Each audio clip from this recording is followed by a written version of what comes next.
Hi అండి.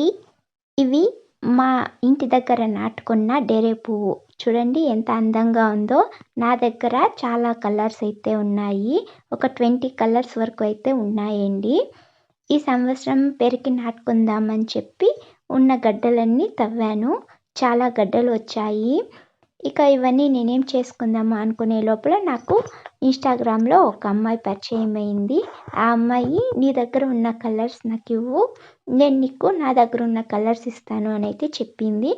సరే ఇంకెలా ఉన్నా వేస్టే కదా అని చెప్పి ఎక్స్‌చేంజ్ చేసుకుందామని అయితే అనుకున్నాను. ఇప్పుడు తనకు ప్యాకింగ్ చేసి ఇద్దామని ప్యాకింగ్ చేస్తున్నానండి. అలాగే మీకు చూపిద్దామని చూపిస్తున్నాను. చూడండి ఎన్ని గడ్డలైతే వచ్చాయో. వీటన్నిటిని ఎండలో ఆరబెట్టి తర్వాత ఆ అమ్మాయికైతే ప్యాకింగ్ చేసి ఇస్తున్నాను.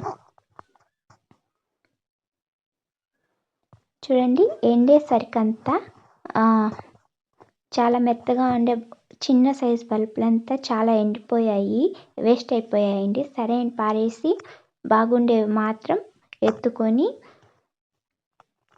సపరేట్ చేసుకున్నాను. చూడండి మనము తవ్వుకునేటప్పుడు ఇలా స్టాక్ ఉన్నతో సహా తవ్వుకోవాలి. ఎందుకంటే మనకు ఒకవేళ బల్బ్ కానీ కుళ్ళిపోయినట్లయితే ఆ స్టాక్‌లో చూడండి మొలకొచ్చింది కదా, మనకు అలా స్టాక్ నుండి కూడా మొలకొచ్చి అవి బ్రతుకుతాయి.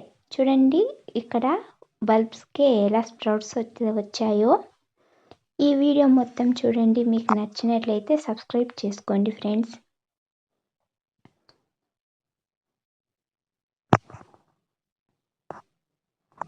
నాకైతే ఈ డేరే గడ్డలంటే చాలా ఇష్టం. వీటిని డేరే గడ్డల నుంచి అయితే చాలా బాగా ప్రాపగేషన్ చేసుకోవచ్చు. కొమ్మలైతే పెట్టితే కొన్ని వస్తాయి, కొన్ని రాకపోతాయి. అలాగని ఈ గడ్డల నుంచి అయితే చాలా బాగా ప్రాపగేషన్ చేసుకోవచ్చు. ఇవి కానీ మనం వర్షం లేని టైంలో నాటుకోవాలి. ఎందుకంటే బాగా ఎక్కువ తేమ ఉంటే గడ్డలు కుళ్ళిపోయే ఛాన్స్ ఉంటుంది.